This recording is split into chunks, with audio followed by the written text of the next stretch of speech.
آله الطيبين الطاهرين.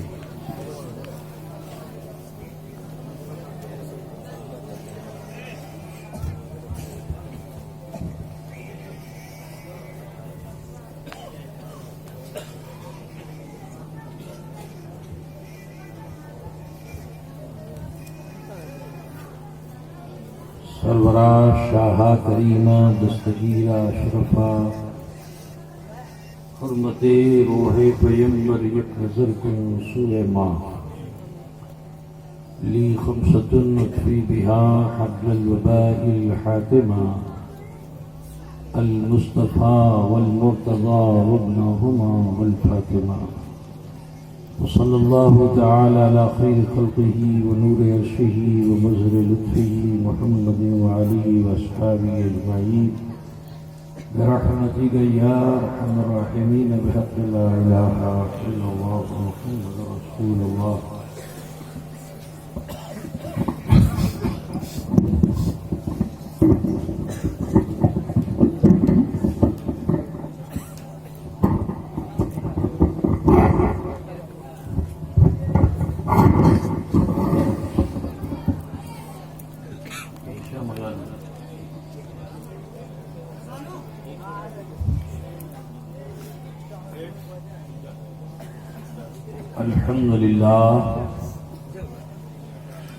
الحمد لله نحمده ونستعينه ونستغفره ونؤمن به ونتوكل عليه ونعوذ بالله من شرور أنفسنا ومن سيئات أعمالنا من يهده الله فلا مضل له ومن يضلله فلا هادي له ونشهد أن لا إله إلا الله وحده لا شريك له ونشهد أن سيدنا وطبيب قلوبنا وشفاء صدورنا محمدا المجتبى بالهدى ودين الحق يرسله. أما بعد فأعوذ بالله من الشيطان الرجيم. بسم الله الرحمن الرحيم. قد أفلح من زكاها. صدق الله مولانا العظيم وبلغنا رسوله النبي الأمي الكريم ونحن على ذلك لمن الشاهدين والشاكرين والحمد لله رب العالمين.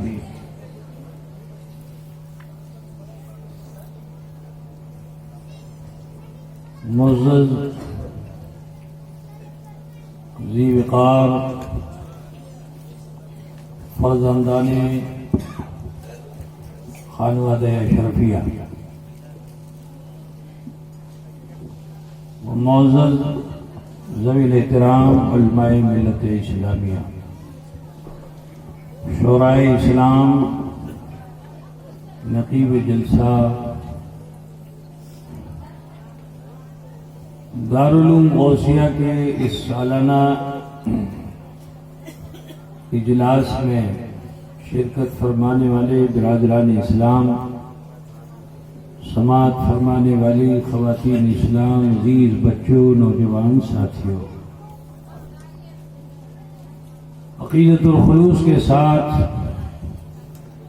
سب سے پہلے آئیے ہم اور آپ مل کر آقائے نامدار، مدنی تاجدار، غریبوں کے غمخوار، صاحب ابرار و اخیار، سید عالم نور مجسم جناب محمد رسول اللہ صلی اللہ تعالی علیہ وآلہ وسلم کی بارگاہ بے کس پناہ میں جھوم کر ہدیے درود پاک پیش فرمائیں.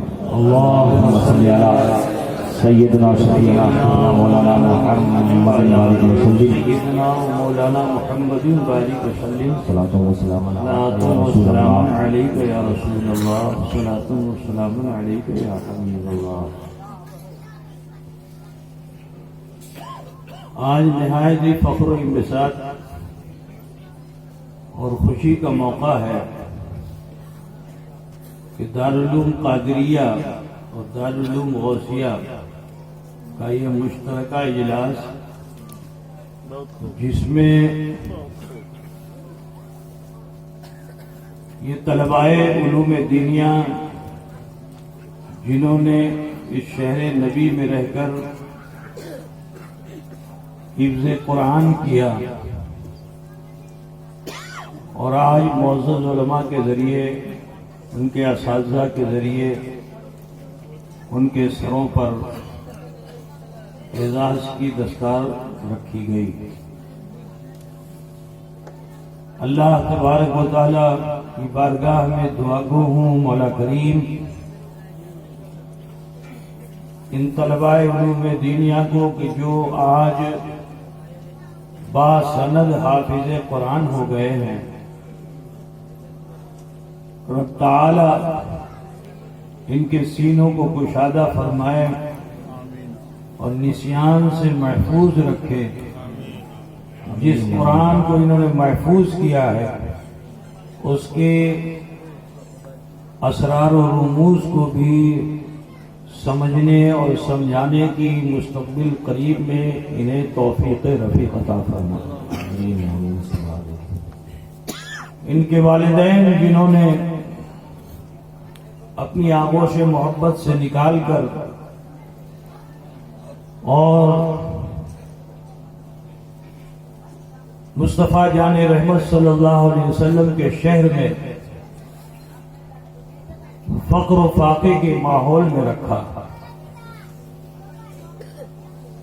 آج ان کے اس ایثار کا ثمر اس صورت میں نظر آ رہا ہے، اور ایک دو نہیں 17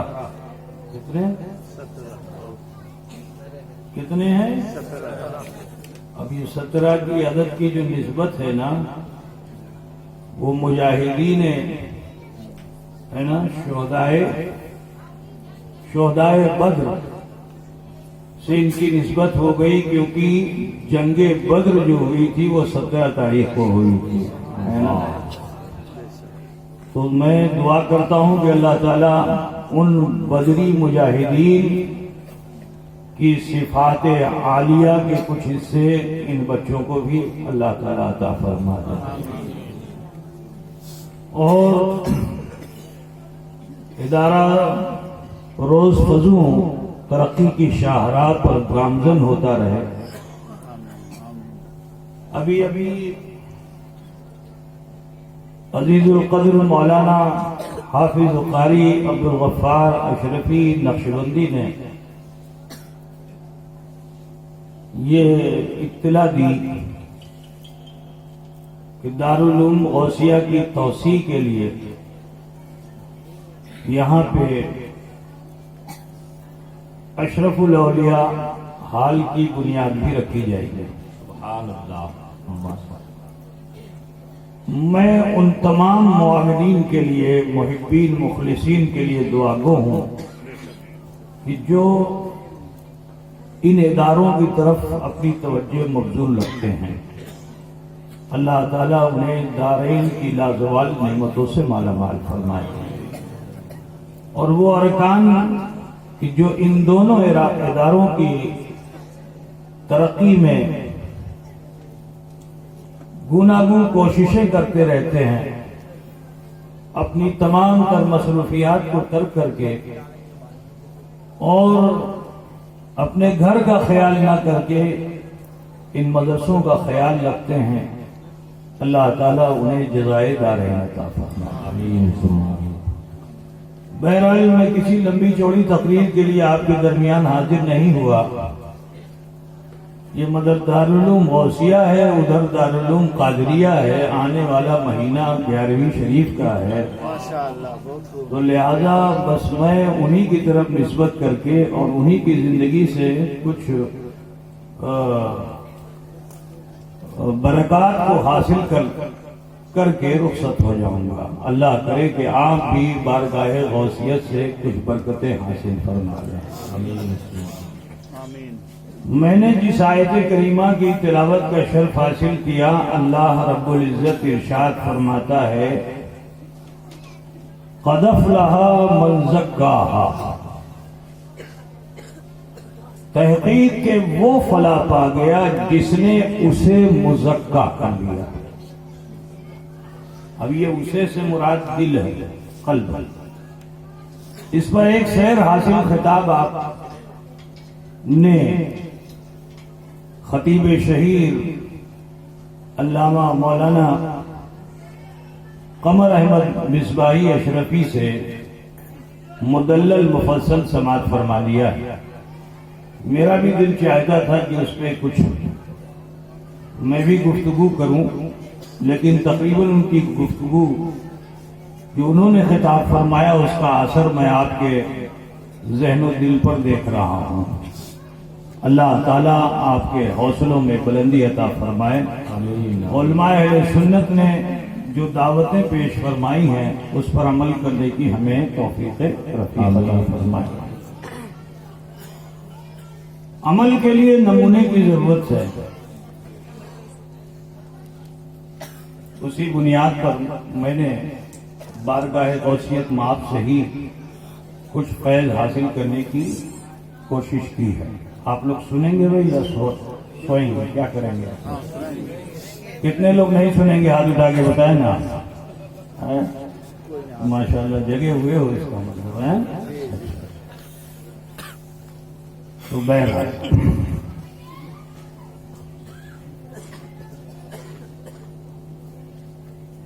حضور غوث اعظم پیران پیر دستگیر رضی اللہ تعالی عنہ وارضاہ عنہ یہ مادرزاد ولی ہیں، اور ایسے ولی ہیں کہ انہوں نے قرآن کو ماں کے شکم میں حفظ فرمایا. 15 پارے. کتنا؟ ماں پڑھتی جا رہی تھی، آپ سماعت فرماتے جا رہے تھے. تو ذرا خیال کیجئے کہ جن کی سماعت کا یہ عالم ہے تو ان کی تلاوت کا عالم کیا ہوگا. تو وہ غوث اعظم رضی اللہ تعالی عنہ جن کے تعلق سے مشہور ہے کہ آپ ماں کے شکم میں آپ نے 15 پارے حفظ فرما لیے تھے. پیدا ہوئے تو ایسے شاہد کہ رمضان کے چاند کے لیے ایک ہی شاہد کافی ہے، لیکن علاقے میں کوئی شاہد نہ مل سکا. غوث اعظم کی نگاہ ولایت نے چاند کو دیکھا. روزہ ان پر فرض نہیں تھا کیونکہ بچے تھے آپ، مگر یہ غوث اعظم کا تقویٰ ہے کہ غوث اعظم نے پیدا ہوتے ہی جب چاند دیکھا رمضان کا تو روزہ رکھ دیا. اسے لوگ کرامت کہتے ہیں. ماں کے شکم میں قرآن کا یاد کر لینا اسے لوگ کرامت کہتے ہیں، لیکن میں اسے غوث اعظم کی عادت کہتا ہوں.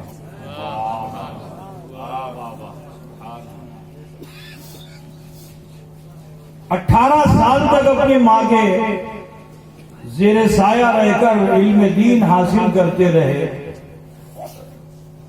معقولات و منقولات کی ساری تعلیم کو مکمل کر کے پھر اور علم کی طلب نے انہیں بغداد جانے پہ آمادہ کیا. ذرا سوچو اے نوجوانوں، کیا 18 سال تک ماں نے درس نہیں دیا ہوگا؟ ضرور سبق دیا ہوگا کہ بیٹے جھوٹ مت بولنا. لیکن کیا وجہ ہے کہ تاریخ غوثیہ کی جب ہم مطالعہ کرتے ہیں تو ہمیں پتہ یہ چلتا ہے کہ جب بیٹا اپنی ماں سے رخصت ہوا، وہ بھی جوان ہو کر، کڑیل جوان ہو کر جب رخصت ہوا تو سرکار غوث پاک سے ان کی ماں نے کیا فرمایا کہ بیٹا جھوٹ مت بولنا. یہ سبق تو بچپن میں دیا جاتا ہے، جب بچہ چھوٹا سا ہوتا ہے بہانے تلاش کرتا ہے تو ماں سکھاتی ہے بیٹا تو وہ جھوٹ مت بولنا. یہ سبق بچپن میں دیا جاتا ہے، لیکن غوث اعظم کو 18 سال کی عمر میں یہ دعوت دی جا رہی ہے. وجہ کیا ہے؟ وجہ یہ ہے کہ اگر آپ زیر سایہ پروان چڑھ رہے ہو، کسی کو آئیڈیل نمونہ بنا کر کے چل رہے ہو، تو خطاؤں سے آپ بچ سکتے ہو، محفوظ رہ سکتے ہو. لیکن چاہے جتنے بڑے متقیوں پرہیزگار ہو، اگر تم تنہا ہو گئے، اکیلے ہو گئے، تو ہو سکتا ہے کہ نفس تمہیں خطا کی طرف آمادہ کر دے. اور خطا کی ابتدا جھوٹ سے ہوتی ہے. خطا کی ابتدا کہاں سے ہوتی ہے؟ جھوٹ سے ہوتی ہے. یہ آپ سمجھ لیجئے کہ خطا کی ابتدا جھوٹ سے ہوتی ہے. تو جب ماں کے سائے عاطفت سے آپ رخصت ہوئے تو ماں نے اور کوئی تعلیم نہیں دی کہ بیٹا راستے میں جاؤ گے، بھوکے رہو گے تو صبر کرنا، شکر کرنا، قناعت کرنا، توکل کرنا. غوث اعظم کو یہ تعلیم ان کی ماں نے نہیں دی. تعلیم کیا دی کہ اے بیٹے جھوٹ مت بولنا، کیونکہ ماں کو معلوم ہے اب تک تو میری شفقت کے سائے میں میرا بیٹا پروان چڑھ رہا تھا، میرا مطیع تھا، میرا فرما بردار تھا، لیکن جوانی کی دہلیز پر قدم رکھ کے اب یہ مجھ سے رخصت ہو رہا ہے. کہیں ایسا نہ ہو کہ دنیا کے وساوس کا گھیرا اس کے دل پر غالب ہو جائے اور یہ اپنے نفس کے مطابق خطا کی طرف پہلا قدم رکھے. تو ماں نے بیٹے کو یہ تعلیم دی کہ اے بیٹا جھوٹ مت بولنا، اور جو جھوٹ نہیں بولے گا وہ خطا سے ہمیشہ بچے گا. نعرہ تکبیر، نعرہ رسالت، علماء اہل سنت، حضور تاج الاولیاء، فیضان حضور اشرف الاولیاء، نعرہ تکبیر. تعلیم آپ کو معلوم ہے، بہت مشہور واقعہ ہے کہ ڈاکوؤں کا قافلہ آیا، پورے قافلے کو لوٹ لیا. بار بار غوث اعظم کے پاس بھی آتے تھے، آپ کے پاس کچھ ہے؟ کہاں 40 اشرفی ہے. تلاش کرتے ملتی نہیں، واپس چلے جاتے. جب سارا مال لوٹ کر کے سردار کے سامنے حاضر ہوئے تو سردار نے پوچھا بھئی سب کا لے لیا؟ کہاں سب کا لے لیا؟ کہا کسی کا بچا تو نہیں؟ کہا نہیں، مگر ایک نوجوان ہے، اس سے جب ہم پوچھتے ہیں تو یہی کہتا ہے کہ میرے پاس 40 اشرفیاں. تلاش کرتے ہیں ملتی نہیں، بلایا گیا. اب جو بلایا گیا تو غوث اعظم سے اس سردار نے پوچھا تھا کہ آپ کے پاس ہے 40 اشرفیاں؟ کہاں ہے؟ کہاں ہے؟ کہ یہاں ہے. صدری کو کھولا، جگہ جگہ ٹھگی ہوئی اشرفیاں تھی. کھولنا تھا کہ ساری اشرفیاں زمین پر گر پڑی. یہ واقعہ ہم لوگوں نے بچپن میں پڑھا تھا مکتب میں. عزیزان گرامی، یہ ایسی کوئی خاص بات تو نہیں تھی کہ وہ ڈاکو فوراً توبہ کر لیتے اور مقام اور درجات حاصل کر لیتے. لیکن میں بتانا یہ چاہتا ہوں کہ جھوٹ تم نہیں بولو گے تو حق کی ہیبت ایسی ہوگی کہ حق کی ہیبت باطل کو تمہارے سامنے جھکنے پر آمادہ کر دے گی. تم اگر جھوٹ نہیں بولو گے تو حق کی ہیبت تمہاری پیشانیوں پر ہوگی. اس کا جو نتیجہ غوث اعظم کے سامنے آیا کہ آپ نے جھوٹ بات نہیں کہی، سچ بات کہی، تو ہیبت غوثیہ کا اثر ایسا ہوا کہ یہ 40 کے 40 ڈاکو ان پر ایسی ہیبت تاری ہوئی کہ قدموں پہ گرے اور پڑھ لیا کلمہ لا الہ الا اللہ قد افلح من زکاہا. اس کو لوگ کرامت کہتے ہیں. ایک پل میں ابدال بنا دیا غوث اعظم نے. لیکن میں یہ کہتا ہوں کہ نہیں، یہ کرامت نہیں ہے غوث اعظم کی، یہ تو غوث اعظم کی عادت ہے. حضور غوث اعظم جب بغداد پہنچے، سید زادے تھے نا، سیدوں کا احترام تو بھائی عاشق رسول ہی کرتے ہیں. سید زادے سے پورے بغداد میں ہلچل مچ گئی، یہاں تک کہ بادشاہ وقت مستنجد باللہ جو تھا وہ بھی اشرفیوں کی تھیلیاں لے کر ایک دو نہیں اپنے پیچھے غلاموں اور باندیوں کے سروں پہ بڑی بڑی تھال اشرفیوں کی سجا کر اور اس پہ ریشمی غلاف ڈال کر بڑے تزک و احتشام کے ساتھ اپنے محل سے نکل کر بارگاہ غوثیت میں حاضر ہوا تھا، اور سرکار غوث پاک رضی اللہ تعالیٰ عنہ سے بڑی عقیدت رکھتا تھا، حاضر ہوا، عرض کیا حضور یہ سب آپ کا نذرانہ ہے، آپ نے فرمایا اسے واپس لے جا، اے مستنجد اسے واپس لے جا۔ بادشاہ تھا، اکڑ گیا۔ اب جو اکڑ گیا تو اصرار کرنے لگا کہ آپ کو لینا ہی پڑے گا، تو حضرت غوث اعظم نے فرمایا دیکھ اے بادشاہ لے جا، مجھے تیری ان اشرفیوں کی ضرورت نہیں ہے۔ اسے بہت زیادہ حتیٰ کہ عزت محسوس ہوئی تو کہتا ہے لینا ہی پڑے گا، بادشاہ تھا نا، کہا لینا ہی پڑے گا۔ تو سرکار غوث پاک نے ایک غلام جو سامنے کھڑا تھا اس کے تھال سے وہ ریشمی رومال کو ہٹایا اور جلال کی کیفیت میں ایک مٹھی اشرفی کو اپنے ہاتھ میں لے لیا، بھیجتے چلے گئے، بھیجتے چلے گئے، بھیجتے چلے گئے، یہاں تک کہ خون کے قطرات نکلنے لگے، خون کے قطرات نکلنے لگے، سارے مجمع پر ایک سکتہ سا طاری ہو گیا۔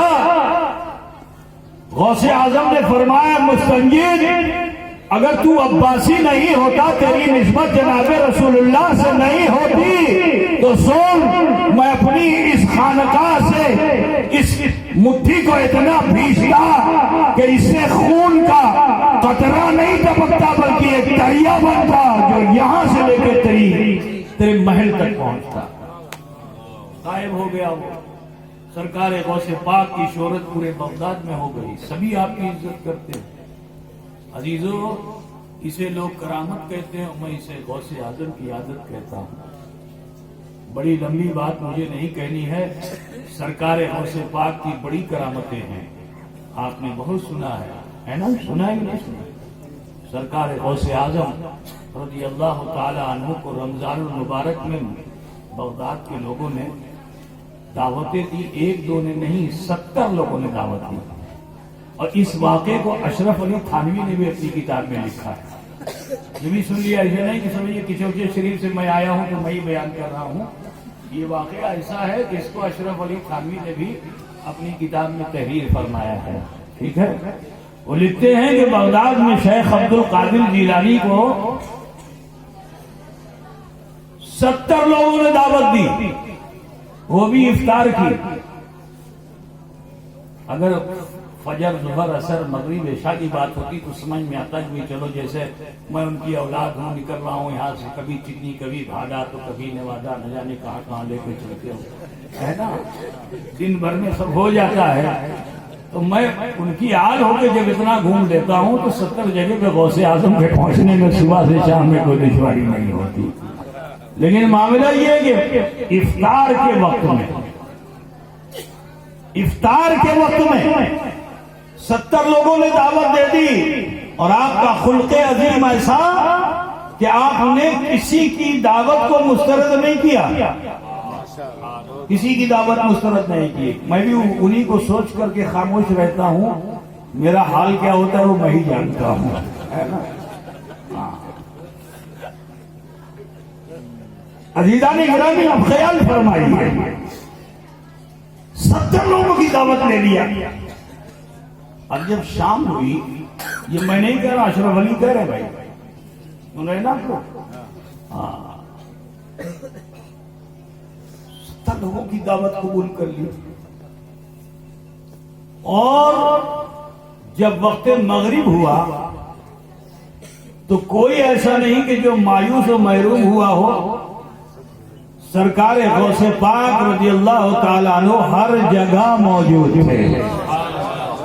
تو وہ اشرف علی غوث اعظم کے حاضر ہونے کا ثبوت خود اپنی کی بات کتاب میں دے رہا ہے لیکن مصطفیٰ کے حاضر و ناظر ہونے پر اعتراض کر رہا ہے.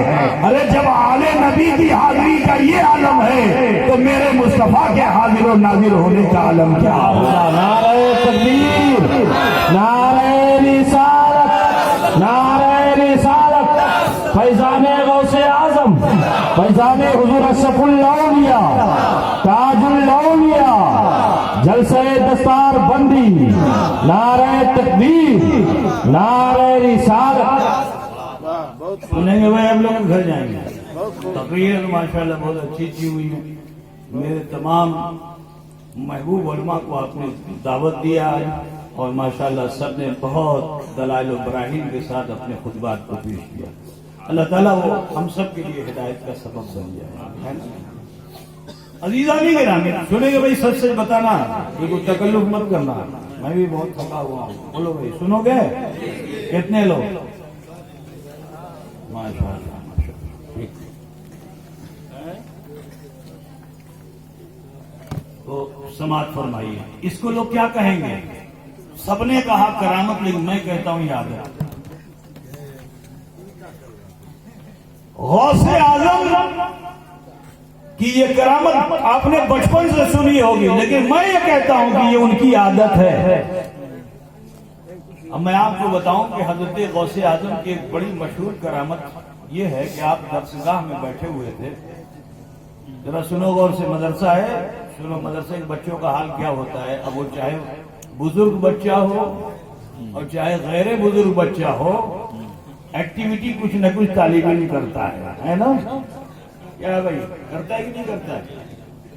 ہاں. تو سرکار غوث پاک رضی اللہ تعالیٰ عنہ کے جو اساتذہ سے بڑے جلیل القدر اساتذہ، غوث اعظم پہلی صف میں بیٹھتے تھے بالکل آگے، اور ادب کو ہمیشہ ملحوظ رکھتے تھے. لیکن ایک دن ایسا ہوا، طالب علم سے ایکٹیویٹی تو ہونی ہے. ایک دن ایسا ہوا کہ اچانک جس چٹائی پہ بیٹھے تھے اسی چٹائی کے نیچے اپنا ہاتھ ڈالنا شروع کر دیا. ہاتھ ڈالنا، پسینے پسینے ہو گئے، پیشانی پہ پسینہ آ گیا. ڈالتے چلے جا رہے ہیں، ڈالتے چلے جا رہے ہیں. استاذ نے درس لینا بند کر دیا. تمام جتنے ساتھی سے سب حضرت کو تک رہے ہیں، یہ کیا کر رہے ہیں؟ آج تک ایسا نہیں کیا، یہ کیا کر رہے ہیں؟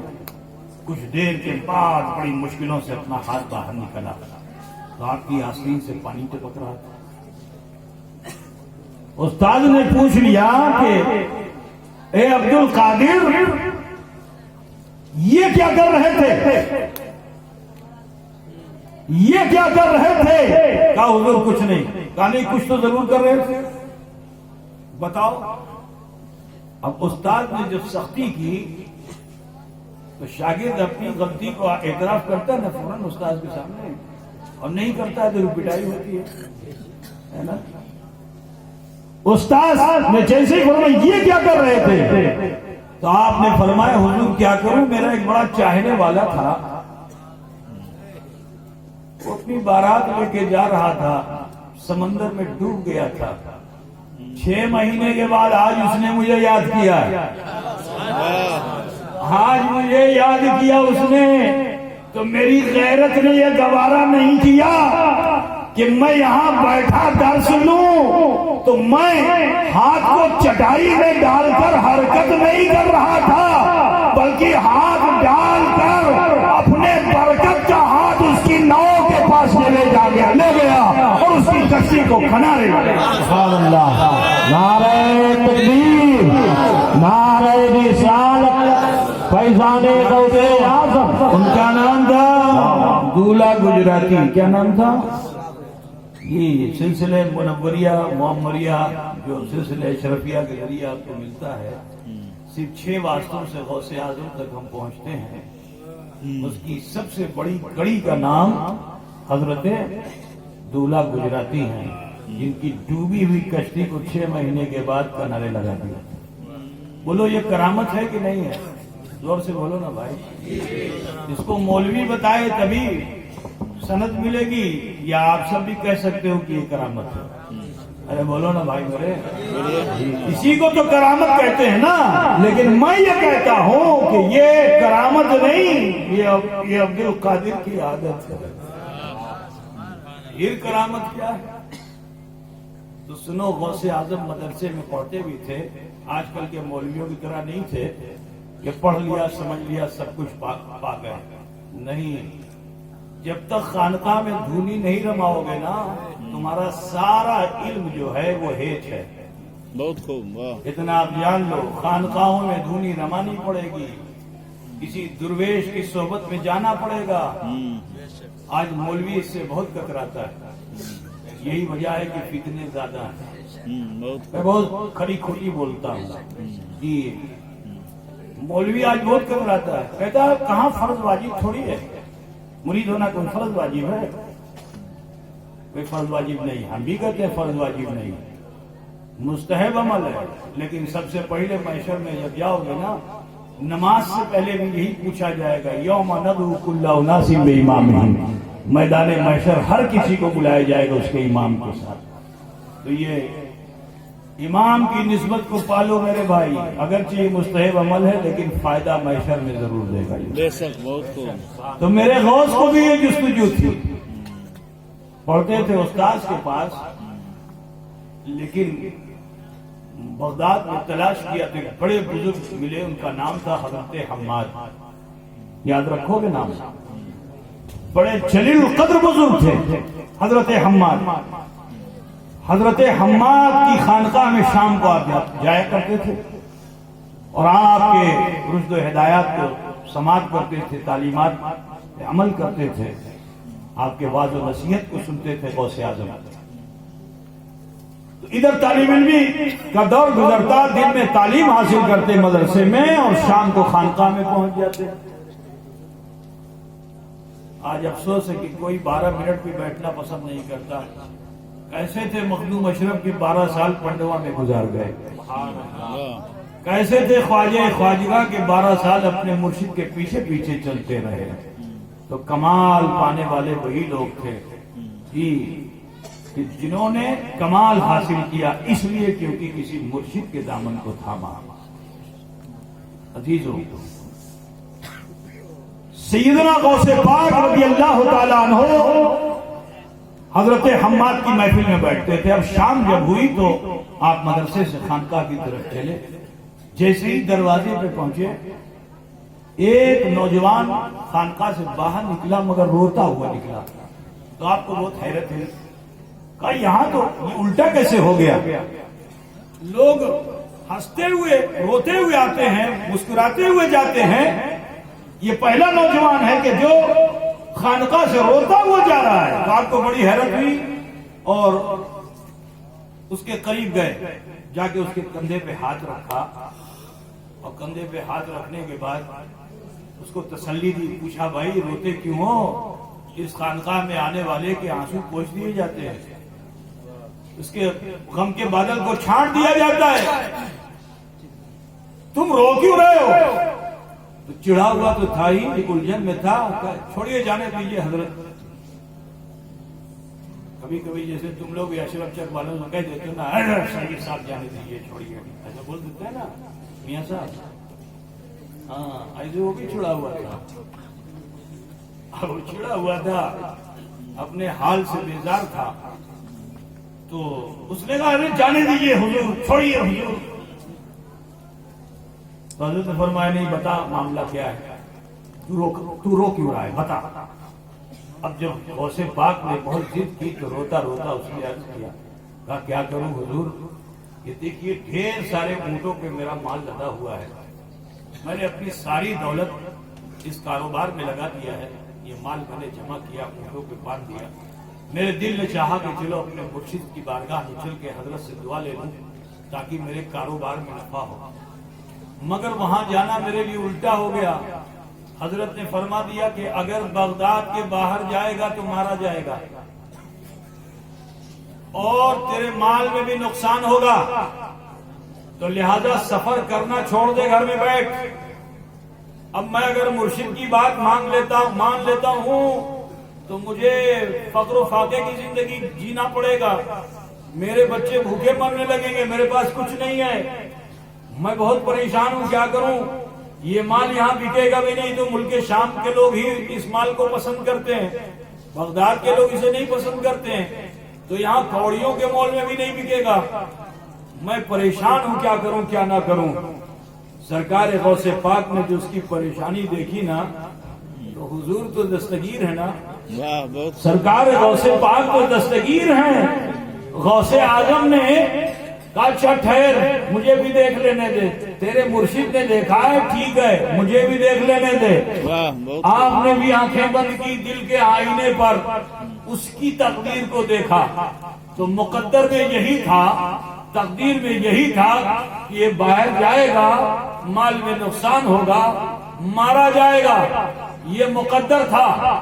تو سنو، قضائے مبرم حقیقی کو کوئی ٹال نہیں سکتا، لیکن قضائے معلق چل سکتی ہے، تو یہ اس کی قضائے معلق تھی جسے مرشد نے دیکھا تھا۔ تو حضرت غوث اعظم رضی اللہ تعالیٰ عنہ رب کی بارگاہ میں عرضی کرتے ہیں، اے پروردگارا، اے رب قدیر، میں نے تجھ سے کبھی کچھ نہ مانگا، تیرے حکم پر میں اس دنیا میں بندگی کرتا رہا، مولا رب قدیر آج تیرا بندہ عبد القادر تیری طرف متوجہ ہے، اے رب کائنات، اے رب کائنات، تو اس بندے کی موت کو حیات میں بدل دے، خسارے کو نفع میں تبدیل کر دے۔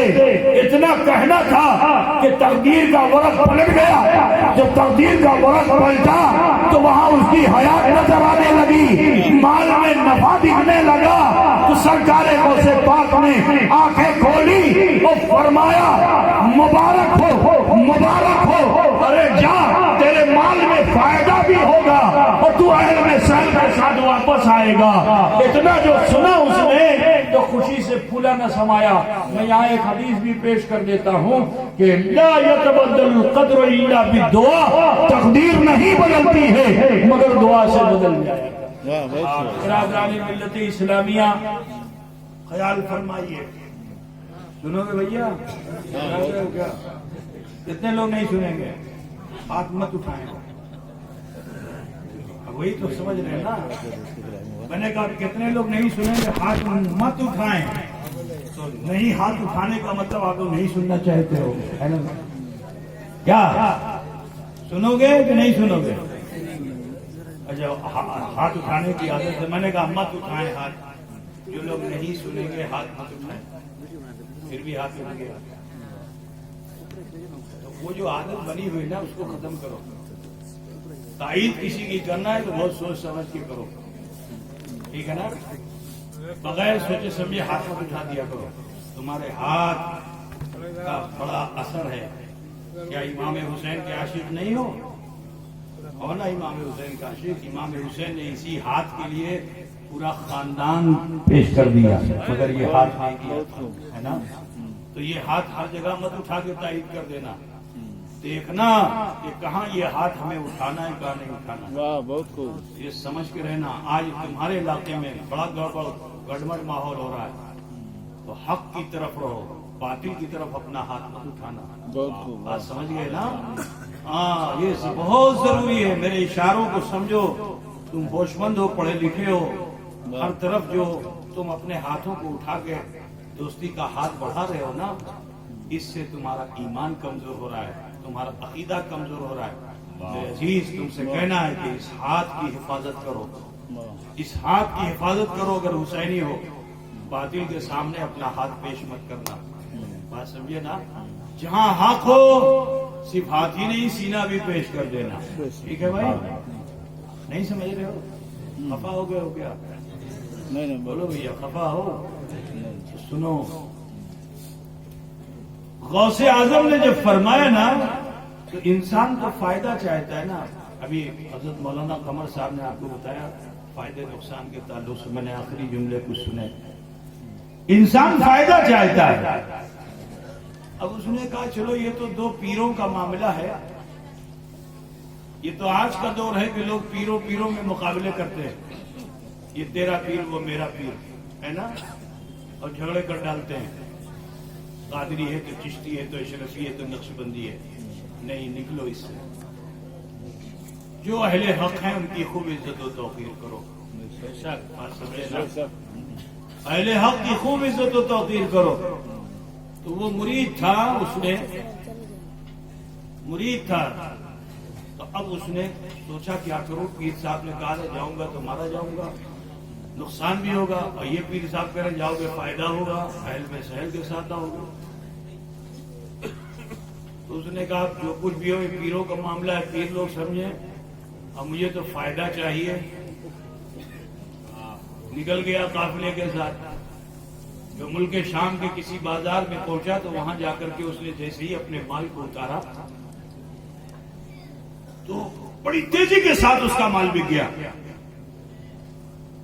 خوب دولت آئی، اچھے داموں سے بکا. لیکن واپسی میں ایک ببول کے جنگل میں دوپہر کے وقت استراحت کے لیے، قیلولے کے لیے جو ہے سب ٹھہر جاتے ہیں، وہ بھی رکا. تھکا ہوا تھا، گہری نیند سو گیا. اب جو سویا تو خواب کیا دیکھتا ہے کہ ڈاکو آئے ہیں، لوگوں کے مال کو لوٹ رہے ہیں، اور پھر جو اس کا سردار اور میرے سینے پہ آگے سوار ہو گیا ہے، اب میری گردن پہ چھری ریت رہا ہے. کبھی کبھی تم لوگ یہ خواب دیکھتے ہوگے تو وہ خواب آنکھ کھلنے پہ بھی حقیقت کی طرح لگتا ہوگا. ایسا لگتا ہے کہ نہیں لگتا ہے؟ کبھی دیکھا ایسا خواب؟ کبھی کبھی ایسا ہوتا ہے. تو دراتی دار چھری سے گردن ریت رہا ہے. خواب میں دیکھا اس نے خون کے فوارے نکل رہے ہیں. اچانک آنکھ کھلی. اب جو آنکھ کھلی تو اتنا یقین اس کو تھا اپنے خواب پہ کہ اپنی گردن کو ٹٹول رہا ہے، دیکھ رہا ہے کہ کہیں خون کے دھبے تو نہیں ہیں. کچھ دیر کے بعد اس کو یقین ہوا کہ نہیں، میں تو زندہ ہوں، میں تو زندہ ہوں. اٹھ کھڑا ہوا، دل بلیوں اچھل رہا تھا. کچھ دیر کے بعد سکون ملا. قافلے کے ساتھ آگے بڑھا تو رفع حاجت کی ضرورت ہوئی اس کو. تو ایک پہاڑ کے دامن میں چلا گیا، اوٹ میں، اور وہاں جا کے اس نے رفع حاجت کیا. کمر میں جتنا پیسہ بندھا ہوا تھا اس کو کھول کے ایک جگہ پہ رکھ دیا.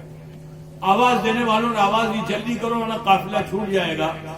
اجرت میں اس نے جلدی جلدی طہارت حاصل کی اور پھر قافلے سے لگ گیا. لیکن ایک منزل پہنچنے کے بعد اس کو خیال آیا رے میرا مال تو نہیں ہے. واپس جاتا اس کو اس کا مال مل جاتا ہے.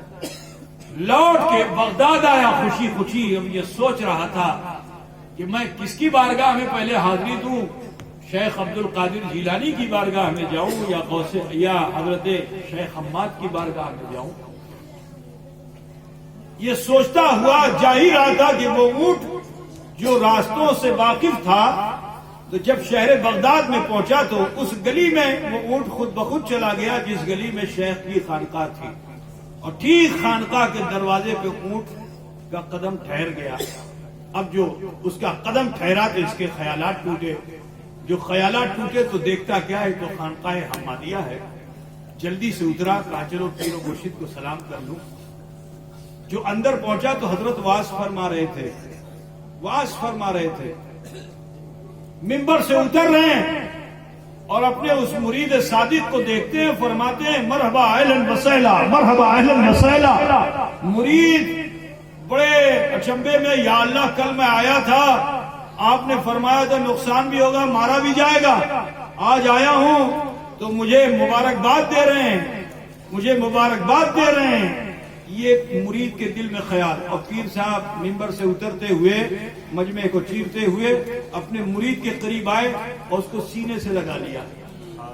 مرید دل ہی دل سوچ رہا ہے. تو سنو، پیر وہ ہوتا ہے جو روشن ضمیر ہوتا ہے، دلوں کے حال سے واقف ہوتا ہے. جیسے ہی مرشد نے اپنے مرید کے احوال سے واقفیت حاصل کی، سینے سے جدا ہوئے اور فرمایا نادان، تو یہ سوچتا ہے کہ میں بچ کے کیسے آ گیا؟ تو سن، کل میں نے جو تجھ سے کہا تھا وہی تیری تقدیر تھی. آج تو لوٹ کر آ گیا ہے، یہ عبد القادر کی تقدیر تھی. اللہ، نعرہ تکبیر، نعرہ رسالت، فیضان غوث اعظم، فیضان مخدوم اشرف، فیضان حضور اشرف الاولیاء، تاج الاولیاء، جلسہ دستار بندی، نعرہ تکبیر. اس کو لوگ کرامت کہتے ہیں، میں غوث پاک کی عادت کہتا ہوں. اب آپ کوئی ٹینشن میں ہوں گے کہ حضرت اتنی دیر سے عادت کرامت بیان کر رہے ہیں، ایسی بہت سی کرامتیں بیان کی ہیں، کئی دن کئی راتیں گزر جائیں گی، پورا مہینہ گزر جائے گا، یہ علماء انشاءاللہ بیان کرتے رہیں گے، ہے نا؟ اب میں بس اس طرف آنا چاہتا ہوں کہ یہ سب اگر عادت ہے تو پھر غوث اعظم کی کرامت کیا ہے؟ مردے کو جلا دینا ان کی عادت، کوڑی کو شفا یاب کر دینا ان کی عادت، تو جب یہ سب ان کی عادت ہے تو پھر کرامت کیا ہے؟ اسی کو سمجھ لو گے نا تو پھر اس آیت کریمہ کے مصداق تم بھی ہو جاؤ، ٹھیک ہے نا؟ سمجھو گے؟ تو سنو، اسی خانقاہ حمادیہ میں ایک دن حضرت غوث اعظم بڑے جوش میں آئے، اور بڑے جوش میں آنے کے بعد آپ حضرت حماد سے عرض کرتے ہیں، حضرت میں نے حق الیقین حاصل کر لیا ہے۔ ذرا تیور دیکھیے، فرماتے کیا؟ میں نے حق الیقین حاصل کر لیا ہے، اب عین الیقین کی تمنا، آنکھوں سے دیدار کرنا چاہتا ہوں۔ حضرت حماد نے فرمایا، اے عبد القادر، یہ خیال چھوڑو، یہ تم سے نہیں ہوگا، یہ خیال چھوڑو، یہ تم سے نہیں ہونے والا، عین الیقین تم نہیں پانے والے۔ کہا کیوں نہیں پا سکتا؟ کہا اس لیے نہیں پا سکتے کیونکہ عین الیقین حاصل کرنے کے لیے پھر نفس پہ قابو کرنا ہوتا ہے، کم خوردن کم گفتن۔ آپ کے خطاب کا عالم یہ ہے کہ علامہ ذہبی بھی مچل جائیں، بڑے بڑے علماء بے ہوش ہو جائیں، آپ ایسا خطاب فرماتے ہو۔ اور سنو، عین الیقین کے لیے کم بولنا ہوگا۔ آپ سمجھ رہے ہو کہ نہیں؟ اب یہ تم لوگ کی سمجھ میں نہیں آ رہی ہوگی۔ کم گفتن کم خوردن، اور کیا ہے؟ کم خفتن، ہے نا؟ کم سونا ہے، کم کھانا ہے، اور کم بولنا ہے۔ غوث پاک بڑے بلیغ خطیب اس لیے تھے کیونکہ ایک روز حضور صلی اللہ علیہ وسلم ان کے خواب میں آ گئے تھے، اور جب آئے تو آپ نے فرمایا تھا کہ اس علاقے میں رشد و ہدایت کو جاری کرو۔ آپ نے عرض کیا، رسول اللہ میں تو اجمی ہوں۔ اجمی سمجھتے ہو نا؟ آپ جیلان میں پیدا ہوئے تھے، بغداد بھی جو تھا وہ اجمی میں تھا، آج کے زمانے میں عرب میں ہے لیکن پہلے وہ عجم میں ہی تھا۔ کہا میں تو اجمی ہوں، یا رسول اللہ مجھ سے کیسے ہوگا؟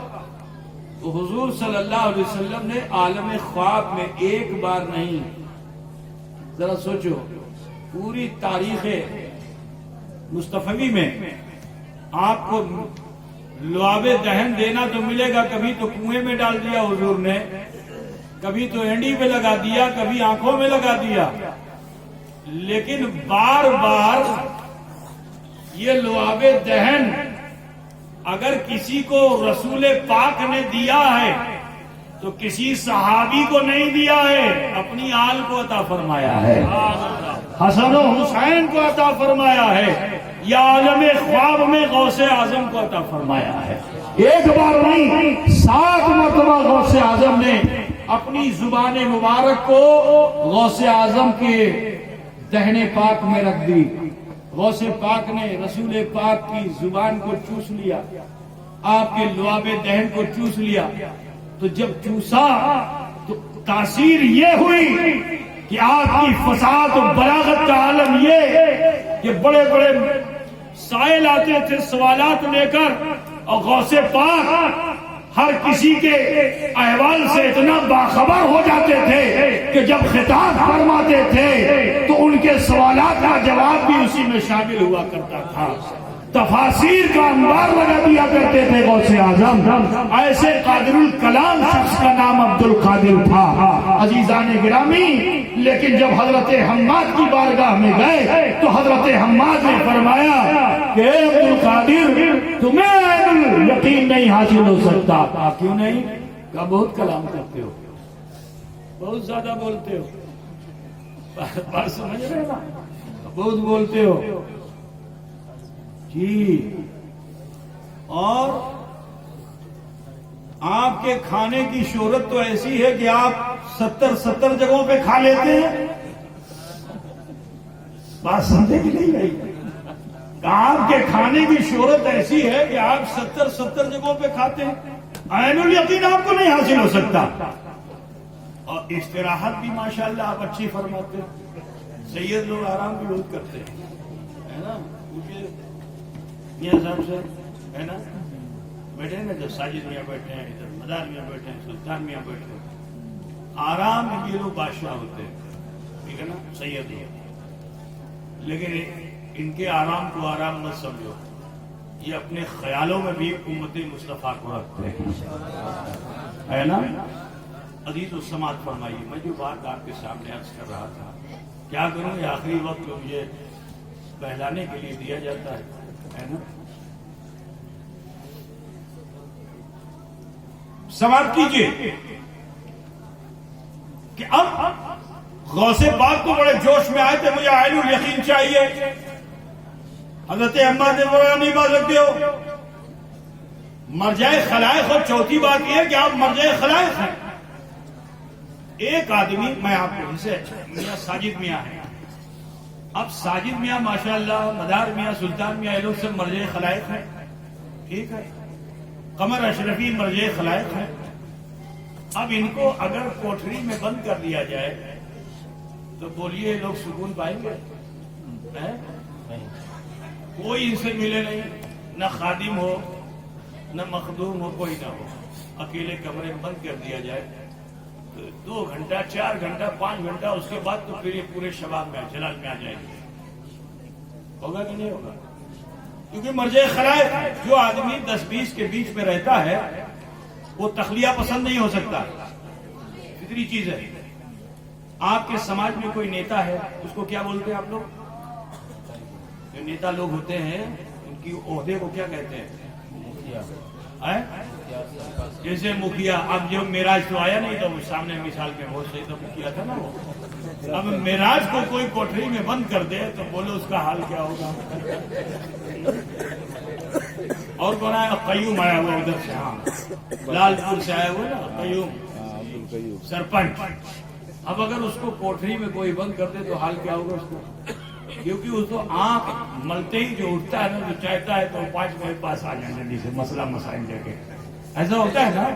تو جو مرجع خلائق ہوتا ہے وہ تخلیہ پسند نہیں ہو سکتا، وہ خلوت میں نہیں جا سکتا. تو حضرت حماد نے فرمایا 3 تو یہ ہے، کم خوردن، کم گفتن اور کم خفتن. یہ تینوں آپ میں نہیں ہے. اور چوتھی چیز آپ مرجع خلائق ہیں. ہر وقت آپ کے پاس 10-20 لوگ جمع رہتے ہیں، یہ کام آپ سے نہیں ہوگا. لیکن اتنا جوش میں غوث اعظم تھے، انہوں نے کہا نا مجھے عین الیقین چاہیے. چپ رہو بھائی. اچھا جتنا نوٹ کا مالا تم لوگوں نے پہنا ہے یہ سب ناجائز ہے، اس کو اتار دو. سب نوٹ کے مالا اتار دو. آئندہ آپ لوگ بچوں کو دستار میں یا شادی میں یہ نوٹ کی مالا بالکل مت پہنائیے، جائز نہیں ہے. سن لیا آپ لوگوں نے نا؟ نوٹ بالکل دو، گڈی کا گڈی تھما دو، بہت اچھی بات ہے، لیکن مالا مت پہناؤ. کافروں کی عادت بالکل مت بناؤ، یہ اسلامی طریقہ نہیں ہے، ٹھیک ہے نا؟ تو لہذا آئندہ سے ایسا مت کیجیے گا. شادی بیاہ میں بھی نہیں اور یہ جشن دستار میں بھی نہیں، ایسا مت کیجیے. یہ جو آپ لوگ وہاں بڑے بڑے نوٹ کے سب لگا دیتے ہیں یہ ناجائز ہے. کسی مولوی سے پوچھ لیجیے. بالکل صحیح بات. تو درود شریف پڑھ لیں. اللہم صلی علی سیدنا شفیعنا حبیبنا مولانا محمد بارک وسلم. صلاۃ و سلام علیک یا رسول اللہ. غوث اعظم کہا حضور مجھے چاہیے عین الیقین. تو حضرت نے فرمایا اچھا کیا تم 50 گرام آشے جو پہ 24 گھنٹے گزار سکتے ہو؟ جو کا پانی جانتے ہو نہیں جانتے ہو؟ جو سمجھتے ہو تو جو ملتا بھی نہیں ہے. گیہوں کے ساتھ جو ہوتا ہے نا، تو جو کا پانی پہلے بنایا جاتا تھا. یہ ایک وٹامن سمجھ لیے جو کا پانی. کہا 50 گرام جو کا پانی سے ملے گا خانقاہ میں. اب تم لوگ ہو کہ اگر بریانی نہ ملے تو خفا ہو کے واپس چلے آؤ گے. پیر صاحب کے وہاں گئے تھے، بریانی میں نہیں کھلایا ہے نا.